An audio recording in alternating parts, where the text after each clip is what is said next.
Hola, esta es la tercera lección del curso de cálculo integral en varias variables y seguimos todavía hablando del concepto de curva en Rn.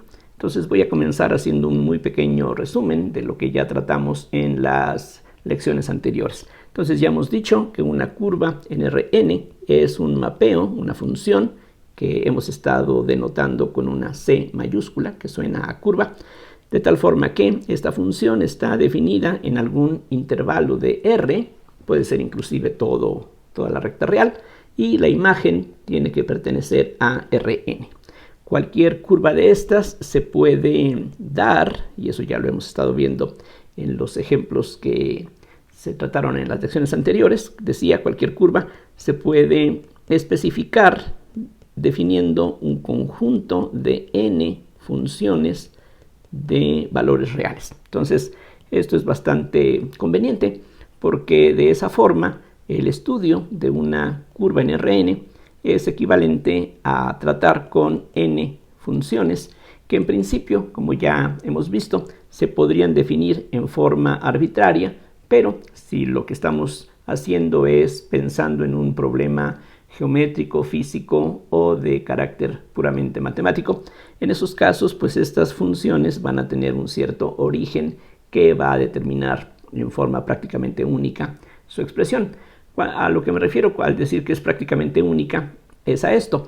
En la primera lección, por ejemplo, estábamos hablando primero de una circunferencia en el plano cartesiano y ahí habíamos hallado una parametrización para ese conjunto de puntos, es decir, esa trayectoria se podía ver como la imagen de cierta curva, pero una vez que nosotros podemos ver un conjunto de puntos como la imagen de una curva, hay una infinidad de otras funciones que van a tener exactamente la misma imagen. En este caso hablamos de reparametrizaciones o de cambios de parámetro de la curva, aunque más bien lo que estamos cambiando son los parámetros de la trayectoria de la que estamos hablando. Algo que sería satisfactorio es ver que, por ejemplo, la longitud de un segmento de esta trayectoria no depende de la parametrización que estemos usando, lo cual suena bastante simple, trivial y que pues inclusive pudiera parecernos innecesario el demostrar que la parametrización no importa, pero de hecho más adelante vamos a encontrarnos con situaciones similares, así es de que vale la pena demostrar que si yo cambio de parámetro el conjunto de puntos que tenemos aquí, por ejemplo, la longitud de un segmento de esta trayectoria, vamos a ver que no depende de la parametrización que estemos empleando. Entonces, para eso vamos a poner aquí algunas definiciones que van a resultar útiles enseguida. Entonces, lo que voy a hacer es un diagrama para entender qué es lo que vamos a hacer a continuación. Entonces, pensemos que se tiene una curva dada que va, como decía, de algún intervalo de la recta real a Rn. Y ahora pensemos que los valores de la variable independiente t se pueden expresar como función de otra variable u, de tal forma que la curva que tenemos dada se puede ver como una función donde la t a su vez se escribe en función de la variable u. Un caso muy sencillo, por poner un ejemplo, sería escribir la t como u cuadrada. Ya con eso lo que tenemos es algo que también va a corresponder a una curva. Vean ustedes que justamente la función que tenemos que nos lleva de cada valor de u a un punto de Rn sería esta composición precisamente. Ya no es exactamente la curva c, aunque se definió a partir de ella, pero por tratarse de una función distinta, entonces ya decimos que es una curva distinta. Es decir, aquí lo que podemos hacer es llamarle c tilde, por ejemplo, a esta otra curva y decir que precisamente esta nueva curva tiene como variable a la variable u. Entonces, podemos suponer que un cierto intervalo CD, digamos, corresponde al intervalo AB. Es decir, vamos a suponer que en este caso tenemos una función creciente que nos lleva de u a t, de tal forma que este límite inferior, la c, va a dar a la a y la d va a dar a la b. Entonces lo que queremos es que no se invierta el orden, que la t, repito, sea una función creciente de u. Ahorita vamos a ver algunos ejemplos de esto para que todo esto se pueda entender con un poquito más de detalle en ejemplos concretos. Entonces, lo que esperaríamos, de acuerdo con las fórmulas que hemos visto, es que la longitud de c tilde, entonces, insisto, tanto c como c tilde van a tener la misma imagen acá en Rn, pero por tratarse de funciones distintas, hablamos de curvas distintas. Lo que quiero demostrar es que la longitud de esta trayectoria es la misma sin importar cuál de estas dos funciones utilicemos, solamente teniendo cuidado que el dominio de cada una de ellas puede ser algo diferente. Por ejemplo, en el caso de la c tilde, lo que tendríamos es que para calcular la longitud habría que integrar de c a d, es lo que aquí se ve, de la norma de la derivada con respecto al parámetro que se llama u, en este caso, diferencial de u. Esa sería la expresión que corresponde directamente de las expresiones que ya habíamos estado utilizando en los ejemplos anteriores. Por otro lado, la longitud de c sería la integral de a b, aquí lo podemos ver, y en este caso lo que necesitamos integrar es el vector tangente o vector velocidad de la curva c, y esta vez la variable de integración es la t. Ahora, aquí se supone que esta t se puede poner como función de u, entonces utilizando la fórmula para cambio de variables en integrales sencillas, esto sería lo mismo que la integral de esto que escribo a continuación. Vamos a tener ahora que si ponemos la t en función de u, aquí entonces quedaría c' de t de u, y en lugar de dt, si recurrimos a los métodos que se emplean regularmente en cálculo elemental, podemos escribir esto que ahora aquí presento. Es decir, habría que encontrar la derivada de t con respecto a u, y ahora en lugar de dt lo que tenemos es esta expresión que se ve bastante simple y natural. Es como si la diferencial de u desapareciera, pero a esto precisamente equivale la fórmula para cambio de variable en una integral sencilla. Y como ahora la variable de integración es la u, lo que tenemos que hacer es adaptar los límites de integración correspondientemente, que en este caso serían c y d. Aquí precisamente es donde se está empleando la idea que ya expresé, de que el límite más pequeño de este intervalo, que es la c, corresponda a la a, es decir, la imagen de c sea a y la imagen de d sea b. Por eso aquí los límites de integración estarían justamente en ese orden. Ahora, por otro lado, de la regla de la cadena, sabemos nosotros que esto se puede escribir de esta otra forma, como la integral de c a d de c' de t de u por dt en du. Aquí, bueno, aquí todavía no uso la regla de la cadena. Aquí lo único que hice fue precisamente utilizar el hecho de que esta función, como dije antes, es una función creciente, que si vamos avanzando en la u, eso equivale a que vayamos avanzando en la t. No queremos que se invierta ese orden. Y por lo tanto, esta derivada es positiva, y si es positiva, su valor absoluto es exactamente igual a la misma función, y por las propiedades de la norma podemos meter esta función aquí dentro. Y precisamente aquí es donde ahora empleamos la regla de la cadena. Esto sería lo mismo que la integral de c a d de la norma de c tilde prima de u diferencial de u. Es decir, la derivada de esta función pues se obtiene derivando esta función compuesta con respecto a u.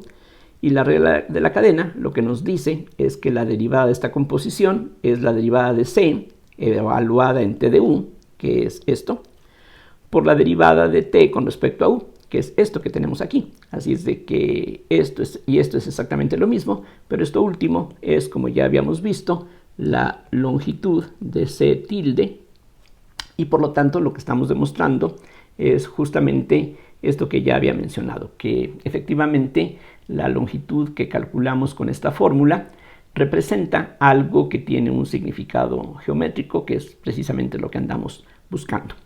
En particular, algo que podemos hacer en el caso de una curva regular es parametrizar la curva por su propia longitud de arco. Ya en la lección anterior habíamos hablado acerca de la función longitud de arco. Entonces ya dijimos que si nos fijamos en un cierto intervalo AB, en donde va a estar definida una curva en Rn, entonces este punto A va a tener cierta imagen, y si nos fijamos aquí en un valor intermedio entre A y B, este punto va a tener una imagen también, y habíamos definido S de t como la longitud de la curva desde el punto C de A hasta el punto C de t, es decir, la integral de A a t de la norma de C', y aquí, simplemente para evitar confusiones, lo que podemos hacer es utilizar otra variable. Voy a llamarle W, simplemente para evitar, por lo menos esa es la intención, alguna confusión con las variables que hemos venido utilizando previamente. De hecho, el nombre de la variable que ponga aquí no es importante en absoluto. Como mencionaba en las lecciones anteriores, inclusive en los libros de física o en algunos libros de ecuaciones diferenciales, se llega a dar el caso que uno utilice la misma t que aquí aparece, teniendo ya en mente que en realidad en el fondo son cosas diferentes, pero simplemente por abuso se llega a hacer así las cosas. Pero aquí, para no abusar, vamos a tomar esta expresión que es un poquito más rigurosa, y entonces esto sería S de t, sería la longitud de esta curva entre el punto C de A y el punto C de t a lo largo de esta trayectoria. Entonces esta es la definición de la función longitud de arco, y ya vimos que si la curva es regular, entonces esta derivada va a ser siempre diferente de 0, y por lo tanto la S va a ser una función estrictamente creciente de t. Y por lo tanto esa función tiene inversa, es decir, uno puede escribir entonces para una curva regular, aquí repito, estamos suponiendo que esta R es regular, y entonces es posible poner la t como función de S. Aquí, bueno, espero que la notación sea suficientemente clara. Vean que en la exposición aquí arriba no le di ningún nombre particular a la función que va de aquí para acá. No dije que es una f minúscula o una g o lo que sea. Podríamos hacerlo, pero no es del todo indispensable. Aquí, cuando ponemos t como función de u, ya eso queda implícito. De hecho, aquí de nuevo hay un abuso, en el sentido de que la variable t es la misma letra que estamos usando para representar a la función que nos lleva de aquí para acá. Entonces, con esa misma idea, con esa misma clase de abusos, es que aquí estamos escribiendo esta expresión.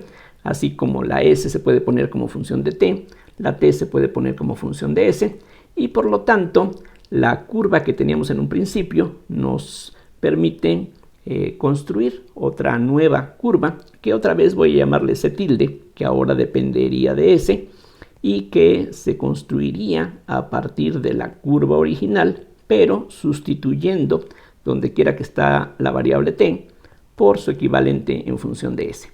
Entonces, la idea es que, sea cual sea el significado que pueda tener el parámetro original en la curva, siempre podemos, si se trata de una curva regular, siempre podemos, decía, utilizar como variable justamente la longitud de arco, lo cual tiene, digamos, ciertas ventajas geométricas, porque en ese caso lo que nos dice qué tanto estamos avanzando en la curva no es el tiempo, por ejemplo, si lo pensamos en función de la mecánica, sino que sería la distancia recorrida.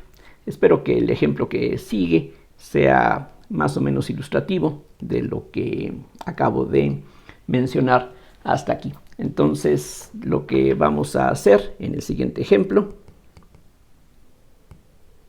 es parametrizar la curva. Y aquí pues los ejemplos abundan. Un ejemplo que puede resultar más o menos simple sería el siguiente. Voy a tomar e a la t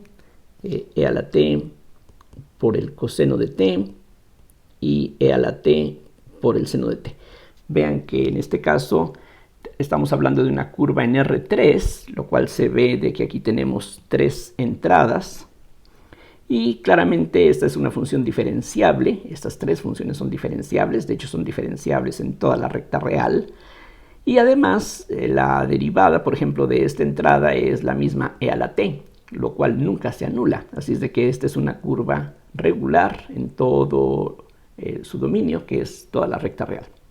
Entonces el ejercicio se trata de parametrizar esta curva por medio de su longitud de arco.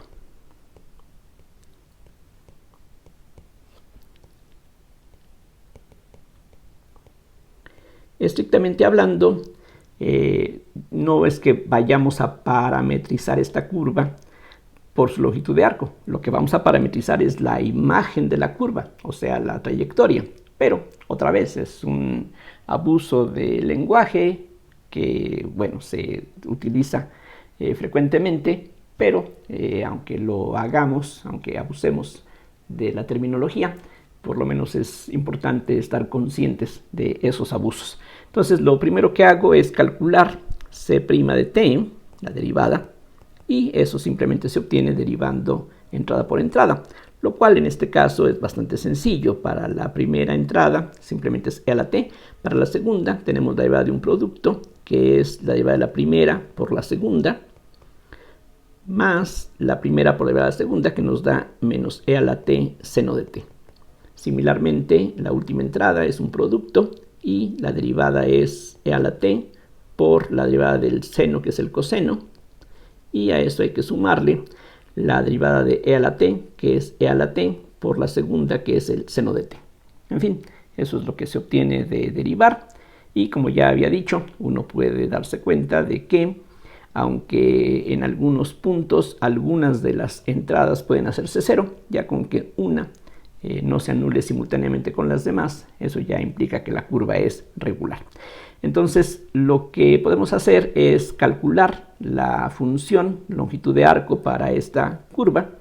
Entonces, la s de t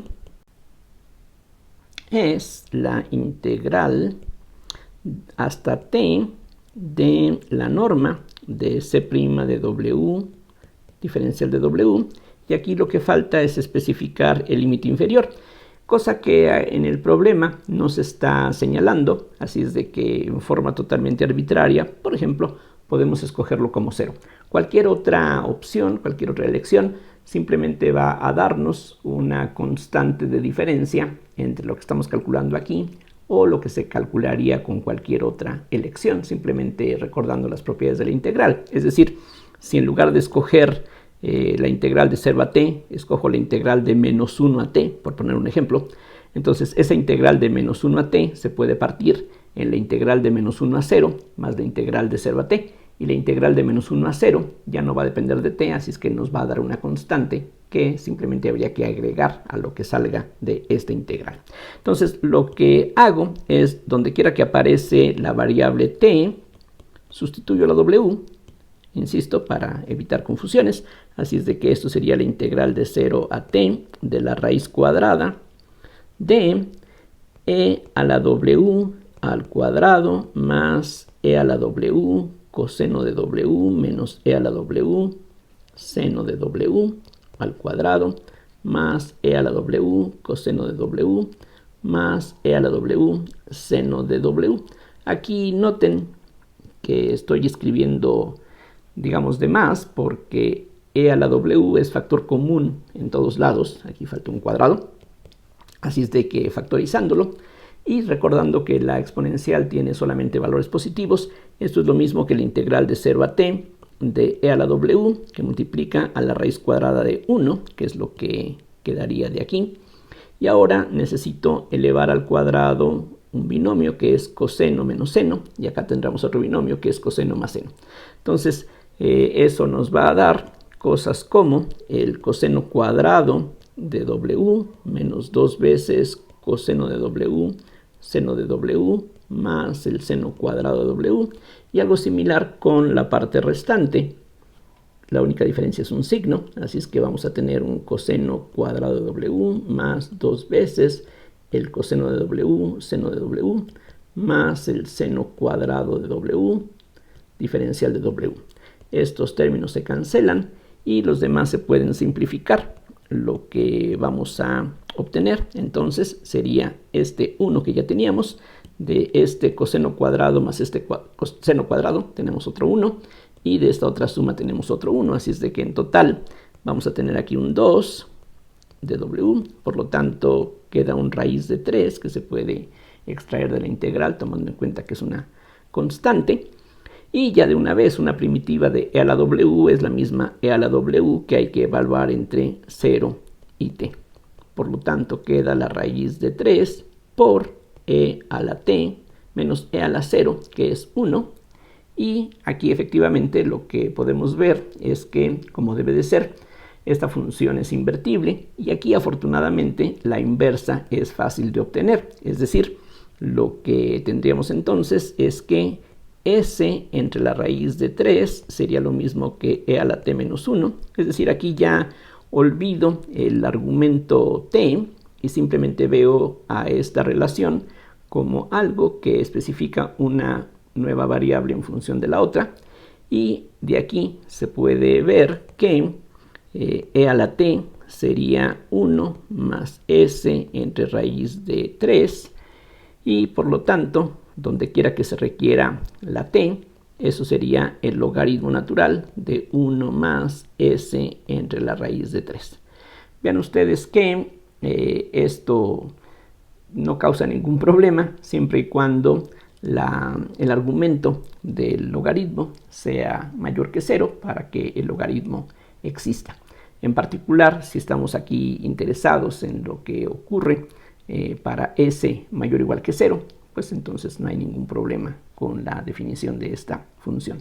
Con eso entonces ya podemos construir la nueva función, justamente esta reparametrización que se pide en el problema. Entonces podemos definir una nueva curva que voy a llamarle c tilde, simplemente para recalcar que no es la función, y de hecho ahorita lo vamos a ver, no es la función que teníamos en un principio, pero por construcción va a tener exactamente la misma imagen. Entonces la c tilde sería e a la t, que es 1 más s entre la raíz de 3, por e a la t, que es 1 más s entre la raíz de 3 por el coseno de t, que sería el coseno del logaritmo de 1 entre s entre la raíz de 3, coma, e a la t nuevamente, que es 1 más s entre la raíz de 3, por el seno de t, que sería el seno del logaritmo de 1 más s entre la raíz de 3. Definitivamente la expresión se ve un tanto más complicada que lo que teníamos en un principio. La diferencia es que en la forma que se daba la curva originalmente, esta t pues no vemos qué significado pudiese tener. Claro, si estamos pensando en que la curva vino, por ejemplo, de un problema mecánico, en donde la t, por ejemplo, representa el tiempo, bueno, allí habría pues un significado claramente definido para esa variable. Pero en otros casos no hay tal situación, así es de que posiblemente no hubiera ninguna buena razón para preferir esta variable, y en cambio la s tiene la ventaja, por así decirlo, de que representa algo de carácter geométrico, que es precisamente la distancia medida a lo largo de la curva. Entonces, si queremos saber en qué punto de la trayectoria estamos después de haber recorrido 17 unidades, pues simplemente aquí ponemos s igual a 17, y lo que resulte de aquí nos va a dar el punto de R3, que se va a encontrar 17 unidades más allá sobre la curva del punto inicial, que sería C tilde de 0. Entonces esa es la situación que aquí tenemos. Entonces eso es lo que está aquí ocurriendo y espero que este ejemplo resulte más o menos ilustrativo. Regresando al punto que acabo de señalar cuando mencionaba que pues no necesariamente la variable original puede significar mucho en relación con el problema físico geométrico, vamos a ver un ejemplo que es más o menos ilustrativo de lo que vamos a estar considerando más adelante cuando hablemos de integrales de superficie en particular. Y la idea es que en muchos problemas uno comienza más bien con un planteamiento geométrico en donde la función, la curva misma, no está dada en forma única o clara. Un ejemplo de esto ya lo vimos en la primera lección, donde les decía, habíamos considerado una circunferencia, entonces esa circunferencia la centrábamos en el origen del plano cartesiano, pero una vez que ya escogíamos así las cosas, pues quedaba muy arbitraria la forma en que uno parametrizaba ese conjunto de puntos. Vamos a ver un ejemplo un tanto similar en donde la parametrización uno la escoge y en algunas ocasiones pues eso puede obedecer a cierta, que podríamos llamar conveniencia geométrica o algebraica, pero no necesariamente las variables que utilizamos van a representar algo que tenga pues un significado físico geométrico, sino que simplemente es un parámetro y nada más. Por ejemplo, vamos a pensar en la siguiente situación, algo que se presenta frecuentemente en los textos y se trata de lo siguiente. Se trata de parametrizar. Ahorita explico un poquito con más detalle qué quiere decir esto de parametrizar. La curva de intersección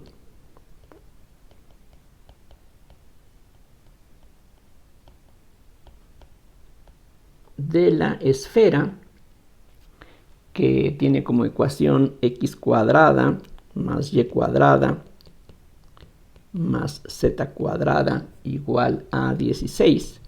Aquí claramente podemos reconocer que esto se refiere a una esfera centrada en el origen de radio 4 unidades. Entonces, esta es una superficie bidimensional. Ya más adelante vamos a hablar con más detalle acerca de superficies, pero de una manera intuitiva, de una manera elemental, pues podemos reconocer que esta es la ecuación de una superficie, que es la cáscara, digamos, la superficie de esta esfera. Y lo que queremos es fijarnos en la intersección de esta esfera con el cilindro. Y aquí se trata de un cilindro circular recto que es x cuadrada más y menos 2 al cuadrado igual a 4. Este cilindro, vean ustedes que como la z no aparece en esta expresión, va a ser un cilindro que tiene como eje una línea paralela al eje z. De hecho, esto que está aquí es la ecuación de una circunferencia en el plano. Si nada más nos fijamos en las variables x y y, esto que está aquí sería la ecuación de un círculo de radio 2, claramente, que tiene su centro en y igual a 2. Entonces estaríamos hablando de algo más o menos parecido a esto. No tan deforme, pero bueno, espero que la idea se pueda apreciar. Entonces esta circunferencia pasa por el origen. Vean ustedes que si la x y la y son 0, la igualdad se cumple, así es de que pasa por el origen. Y esto que aquí se ve como un círculo nada más, si ahora agregamos la coordenada z, que estaría saliendo de la pantalla, entonces eso nos va a dar un cilindro circular recto, que estaría ahora pues aquí superpuesto en esta figura. Entonces, si como de costumbre, este es el eje x, este es el eje y este es el eje z, Entonces este cilindro se vería algo más o menos como esto. Lo que vamos a tener, a ver si la figura no sale demasiado inconveniente, sería algo como esto, un cilindro que se extiende indefinidamente hacia arriba y hacia abajo, algo como esto. Y vean que lo que tiene de diámetro son 4 unidades. Aquí el centro se encuentra en y igual a 2, este punto sería y igual a 4. Entonces, justamente aquí las cosas están arregladas para que este punto, y igual a 4, es de hecho un punto común de este cilindro con esta esfera. Entonces, esta esfera, este cilindro, se intersectan a lo largo de una curva que un poquito de imaginación nos revela que es algo que tiene más o menos esta apariencia. De hecho, sería una curva que se encuentra sobre la esfera y al mismo tiempo, por tratarse de la intersección, pues se va a encontrar también sobre el cilindro. Entonces, aquí en el primer octante, esto es lo que tendríamos, y por atrás sería una cosa como esta. De hecho, aquí uno puede más o menos intuir que esto pues quizás se parezca a una elipse. Aquí, digamos, a primera vista pues no se puede apreciar exactamente qué cosa sea. Lo que sí se puede ver es que se va a tratar de una curva cerrada. Ahora, lo que vamos a hacer es limitarnos a la parte de la intersección que se encuentra en el primer octante para hacer las cosas un poquito más sencillas. Entonces, el problema es parametrizar la curva de intersección de la esfera esta que aquí se da con este cilindro en el primer octante.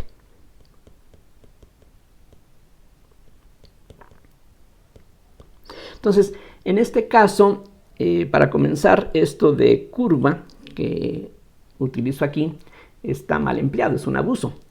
Aquí en realidad, esto que está en color azul, bueno, esta parte que está en color azul en forma continua, no es la curva, es la imagen de la curva. Entonces, lo que yo ando buscando precisamente es una función de algún intervalo de la recta real en R3, en este caso, que tenga precisamente esta imagen. Ese es el problema.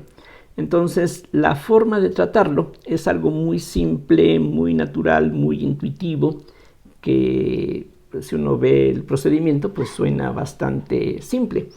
Lo que podemos ver es que cada punto de esta curva tiene una diferente altura. Entonces, lo que yo puedo hacer es distinguir los puntos de esta curva azul continua por el valor de la z que le corresponde. Es decir, puedo utilizar la z como parámetro, en pocas palabras.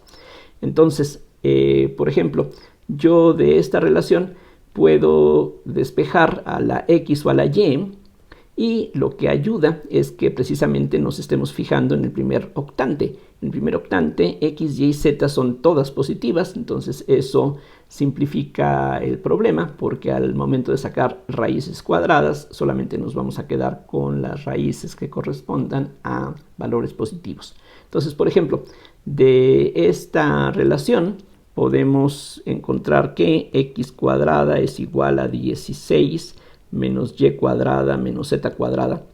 Lo que voy a hacer es exactamente lo que uno hace cuando tiene un sistema indeterminado de ecuaciones. ¿De qué estoy hablando?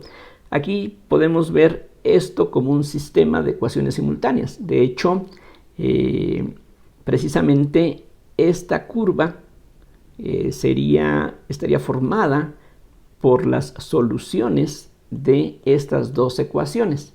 Y el hecho de que tengamos dos ecuaciones con tres incógnitas, aquí pensemos que x, y, z son incógnitas, es lo que hace, el hecho de que tengamos, repito, dos ecuaciones, tres incógnitas, es lo que hace que no haya una solución única en este caso, sino que hay una infinidad de puntos. Entonces aquí lo que voy a hacer es lo que hacemos regularmente cuando se presenta una situación como esa. El sistema está indeterminado y aunque no sea un sistema lineal, bueno, yo puedo poner dos de estas incógnitas o variables en función de la tercera. Aquí puedo escoger utilizar la z como la variable conveniente. Una que no me conviene, por ejemplo, es la x, porque vean ustedes que aquí está la x sobre este eje. Aquí regreso a este dibujo, esto es x y esto es y. Entonces podemos ver que hay más de un punto que corresponde a la misma x. Dar la x no me dice de cuál punto estoy hablando. La y sí serviría y la z también. La x es aquí la única inadecuada. Entonces voy a tomar como parámetro a la z. Entonces, por una parte, si despejo la x cuadrada de aquí, tenemos esta igualdad. Y de otro lado, si despejamos de aquí la x, lo que queda es 4 menos y menos 2 al cuadrado. Y eso entonces nos lleva a que 16 menos y cuadrada menos z cuadrada es igual a 4 menos y cuadrada. Aquí lo que hago es desarrollar este binomio. El doble producto del primero por el segundo nos daría menos 4y. Entonces aquí queda más 4y. Y finalmente menos 4. Entonces este 4 se puede cancelar. Y para la y cuadrada también afortunadamente desaparece. Eso es bueno porque no vamos a tener que preocuparnos por una ecuación cuadrática. Y de aquí ya se puede encontrar la y en función de z. Vean que lo que tenemos es que la y entonces sería 16 menos z cuadrada sobre 4. O si ustedes gustan, esto es 4 menos z cuadrada sobre 4. Y una vez que ya tengo la y, puedo sustituir esta expresión, por ejemplo, en esta ecuación para encontrar la x ahora en función de z. Lo que tenemos entonces es que la x cuadrada para comenzar, como ya habíamos visto, es lo mismo que aparece aquí. La x cuadrada es igual a 4. Bueno, este 4 desapareció. Entonces tenemos menos y cuadrada más 4y.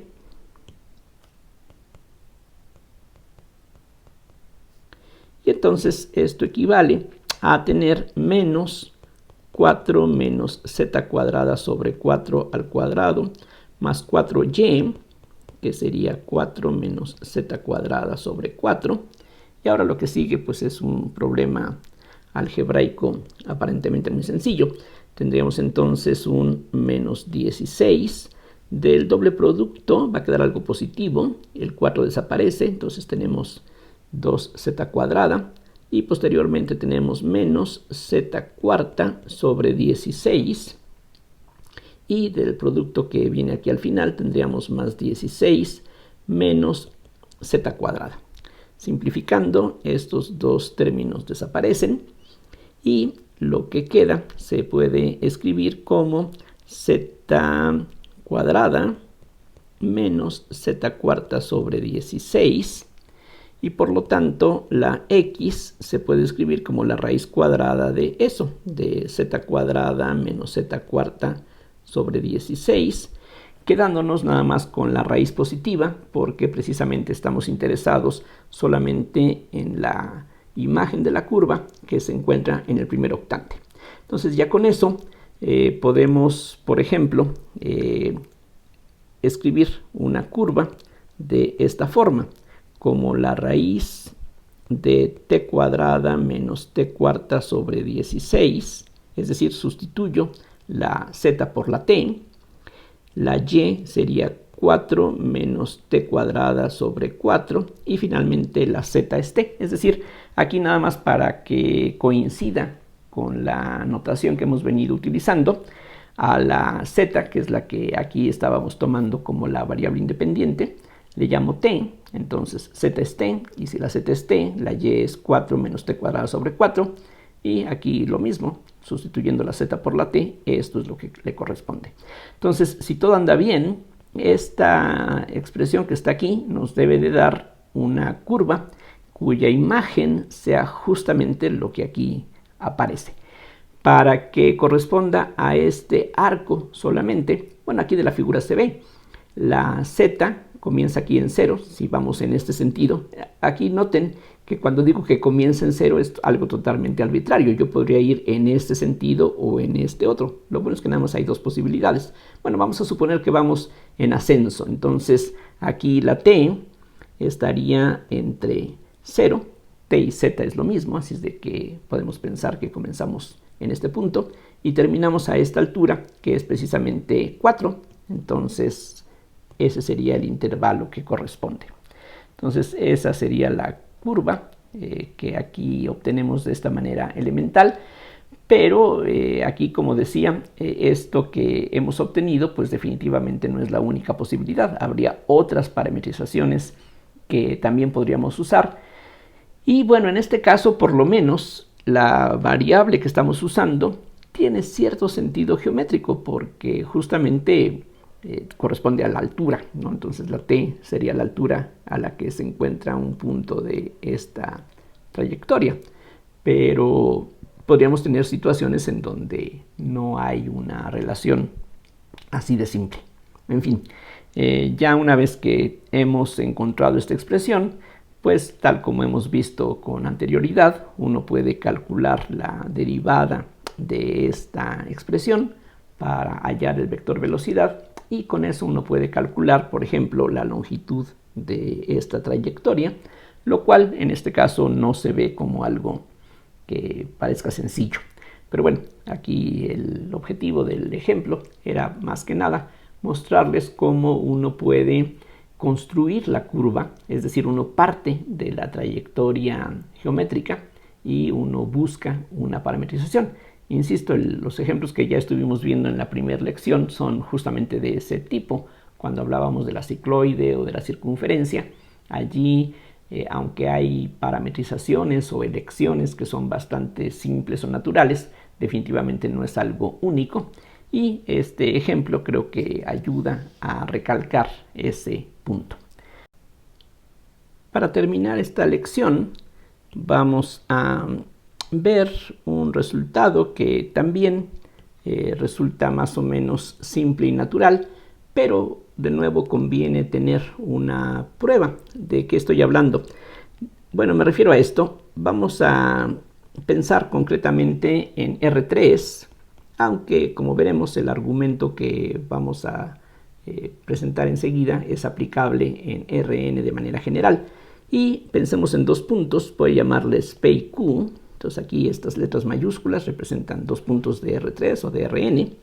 Entonces lo que sabemos es que la curva más corta que une estos dos puntos es una recta. Eso es lo que sabemos o creemos saber, pero pues sería bueno tener una demostración de que efectivamente eso es así. Es decir, que si nos fijamos en cualquier otra trayectoria que una estos puntos, esa otra trayectoria va a tener una longitud mayor que la trayectoria recta que une a P y a Q.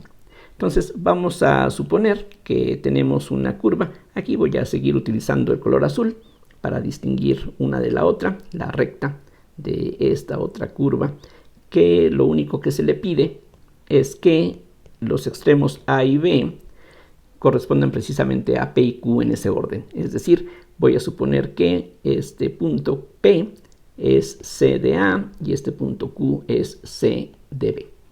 Entonces lo que quiero demostrar es que la longitud de la curva C es forzosamente mayor o igual que la longitud de la recta que une a los puntos P y Q. Y este ejemplo es interesante porque pues ilustra cosas muy simples que uno puede aplicar para demostraciones de esta clase, aunque estas demostraciones definitivamente pueden requerir de mucho ingenio. Entonces aquí específicamente me voy a fijar en la integral de A a B y por razones que en este momento a primera vista no se ven muy claros, vamos a fijarnos en esta integral, la integral de C', el vector tangente a la curva, por el vector Q menos P de t. Entonces esto es lo mismo que la integral de A a B de C', perdón, sin la prima, sería C de t por Q menos P derivado.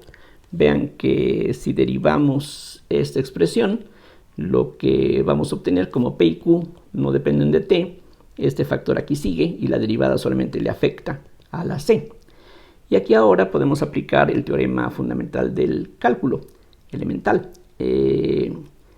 Tenemos aquí la integral de la derivada de una función con respecto a t, así es de que el resultado de la integral es simplemente esta función c de t por q menos p evaluada entre a y b.